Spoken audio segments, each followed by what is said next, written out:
Hey everyone, and welcome back to the channel. So today, let's take a look at the latest generation for the Ford Explorer. This model is the ST line. It's finished off in carbonized gray metallic, and the MSRP is just over $46,000. Now this is powered by the 2.3 liter EcoBoost 4-cylinder. It's paired to the 10-speed automatic. It pumps out 300 horsepower, 310 pound-feet of torque. It's rear-wheel drive, weighs in around 4,300 pounds. It'll do 0 to 60 in 6 seconds, and as far as fuel economy goes, you're looking at 20 in the city, 29 out on the highway, running off an 18.6 gallon fuel tank. Now this also has a wheelbase of 119.1 inches. Its overall length is 198.7. It has a width of 78.9, a height of 69.6, and its ground clearance measures in at 7.6 inches. Now for the ST line, this is basically right in the middle of the trim levels for the Ford Explorer. So you have a few below it and a few above it, of course, depending on options and power output that you would like. Now up front, this model has a forward-facing camera with the Ford badge, of course, above that, and then Explorer in the upper section of that hood. Now there's a really nice large grille for this with plenty of cutouts to provide additional cooling. There's also LED fog lights on both sides along with parking sensors. There's a sensor for distance pacing too, and you'll notice there's cutouts by the fog lights to provide even better airflow. Now there's also LEDs for the rest of the lighting, which have a really nice dark housing, and they're integrated very nicely with the grille right in the middle. And there's also a few lines that come down the hood with that bulge in the middle to give it a really nice look. Now this model also has a two-tone design for these wheels. You'll notice there's some plastic trim accents in the bumper that works its way to the fender arches. It's also in the lower side skirt, where you'll notice Explorer is stamped with a gloss black trim accent running just above that. Now this also has gloss black for the side mirrors, which have a camera and a turn signal. You'll notice all the window trim is black, also the roof racks, and then no sunroof for this particular model. And then there's very crisp lines running at the height of the door handles and above that lower side skirt all the way to the back here. Now this also has a spoiler up top with the third brake light. Wiper blade is in the lower section. There's also LEDs, Explorer spelled out right in the middle. And then there's the backup camera, all the parking sensors. This can tow right around 5,000 pounds as well. And it does feature a remote start. So let's lock it and double tap on this control. And it starts up very quickly. And then you can double tap on that to shut it off, of course. You can also use the button on the key fob or the control underneath the R to open up the power liftgate. Now the Explorer is a 3-row SUV, and these two third-row seats are up at the moment, where you still have a good bit of space behind them. So you could have people in here and you have plenty of space for some items. These side bins also open up separately, so you can place some items there. There's also a 12-volt too. And then the third row is manual to fold down and to pull back up. So you just have to release that tab by the headrest there, and this is how much space that you get with the seats down. So you have a plentiful amount of space, and of course you can fold the second row down if you need even more interior cargo. Now there's two controls up top where you can lock and close that liftgate. Now there's proximity door handles, so you can unlock it from the back. And this model has a really nice interior. You'll notice the red stitching with the leather on the armrest. Really neat trim accent just above that. And then there's storage both in the lower and middle section of the door. Now for this second row, you have the bench style seating where the outer two seats will move forwards and backwards. So there is a bar in order to adjust that. The middle seat is fixed, so that does not move forwards or backwards. But with the control on the side, you can fold that seat flat. So if you need extra storage, you can do that. You can also use that to recline the seat. And then this is the easiest way to get into the third row. So it's going to angle that backrest, and then you can slide the seat forwards, allowing you access to these two seats. Now you'll notice there's some auxiliaries, there's storage. You have a drink holder, a little bit more storage behind that. And then as you can tell, there's a good bit of leg space. Again, you can move this seat forwards if you need even more. And at 5'10", I have like 3 inches of headroom. There's also vents in the headliner too. It's a little bit funky with the base of the seat, how low it is, so my knees are angled very high up. But honestly, I could ride around town if I really needed to. This is going to be better for smaller kids, of course. But if you're looking for a 3-row where you maybe don't use them all that often, you have them there and ready to go. So it's nice to see that in this smaller SUV. Now in the second row, plenty of foot space. There's also storage pockets. You have your fan speed, temperature, where you'd like the air to go, some auxiliaries too, and you have 2 drink holders down below. And then at my height, as you would expect, I have plenty of space for the second row seating here, which is nice. Now right in the middle, there's also an armrest where there's 2 cup holders, and then you have more vents, you have a hook there, and some lighting in the headliner. And then working your way up front, this is equipped with the Bang & Olufsen sound system. You'll notice there's also the window controls, side mirror adjustments, and then you have a lot more storage down below. ST line is also on the door sill, and then you have a really nice design for these front seats. Same as the rear, of course, with the insert and all of the red stitching, and they're power adjusting, which is nice. Now as we hop in, you'll notice there's a solid and perforated leather steering wheel with all of the red stitching. But let's fire this up and take a listen to how it sounds.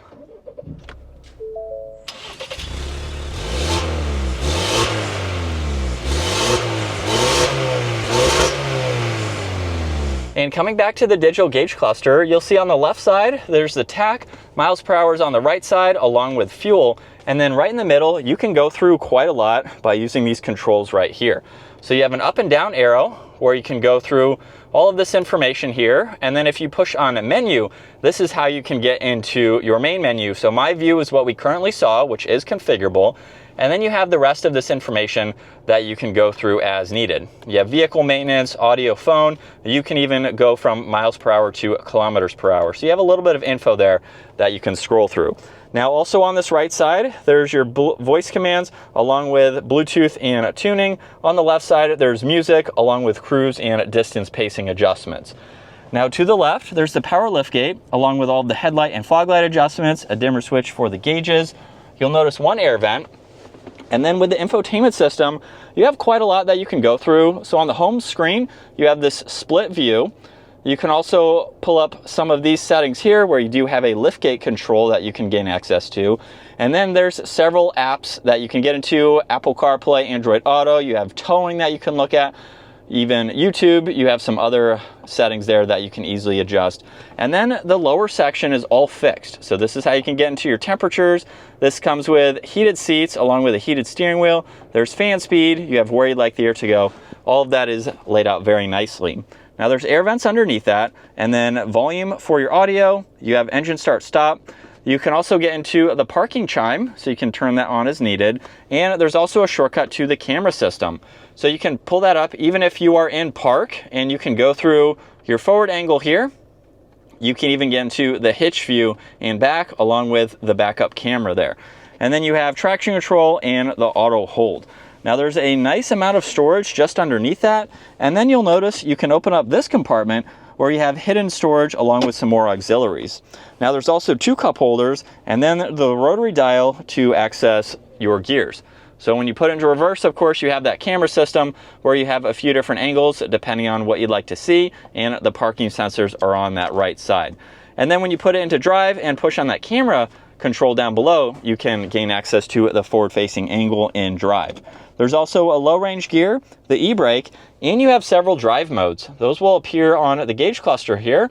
You have some off-road settings, some on-road settings, and even a towing mode as needed. Now you get a little bit of storage behind that along within the armrest.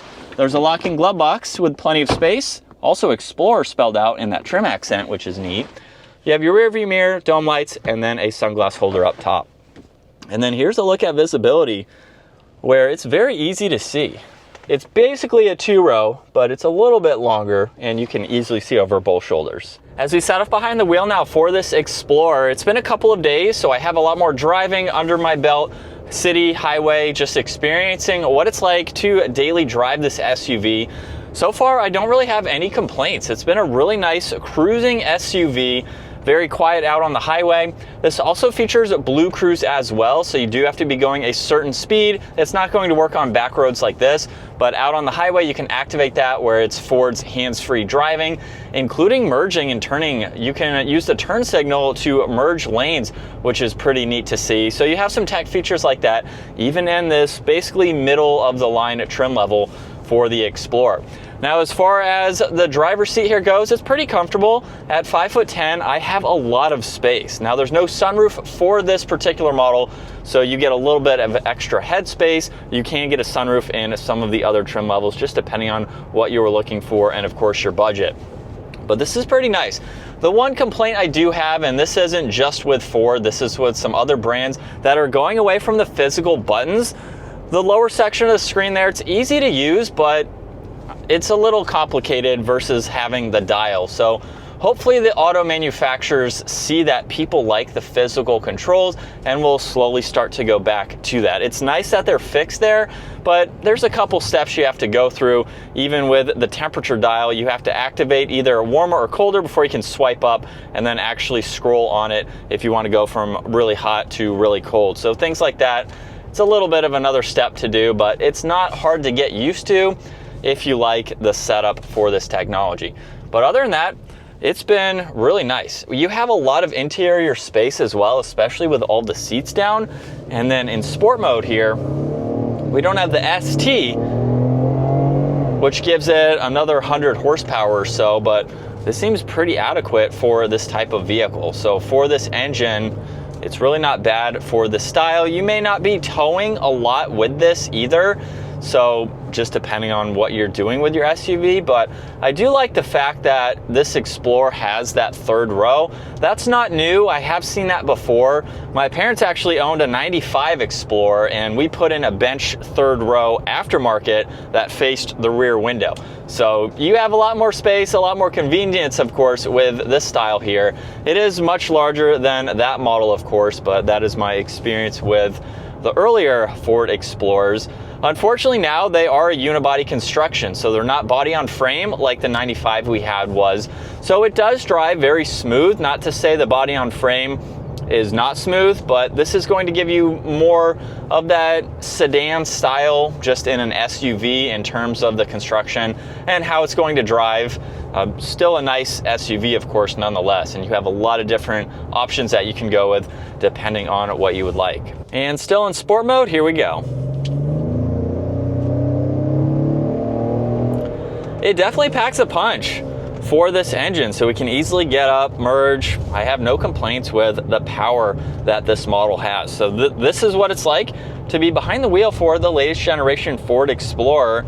Pretty simple in terms of the controls and everything, but you have a lot of tech features for the mid $40,000 range for the Explorer. Now you can go all the way up to the ST, which is going to give you a lot more power. You have a lot more features just depending on your budget and what you like to spend. It's going to top out in the low $50,000 range. So for a brand new 3-row SUV, that's not bad in today's market.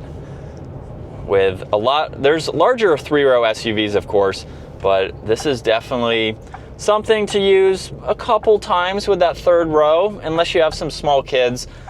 And even with it being a third row, the maneuverability, look how tight this is. That's very impressive. It's super maneuverable. If you're maybe intimidated or you don't want a large full-size 3-row SUV, this drives just like a basic 2-seat or a 2-row SUV with the maneuverability and everything that it has. So it's a really nice option to go with, especially for the price and what you get. But it's been a great daily driver the last couple of days, and it's a good option to go with. There's also a few Easter eggs that are hidden in this model. There's a Ford Silhouette Explorer on the bottom of the windshield there. There's also one on the passenger side and in the door jamb too on the driver's side. So things I didn't notice until having it for a couple of days. Neat to see those. But that is going to wrap it up for this latest model Ford Explorer. If you enjoyed today's video, give it a huge thumbs up and consider smashing that subscribe button so you can stay up to date with our daily uploads. And I will see you all in the next video.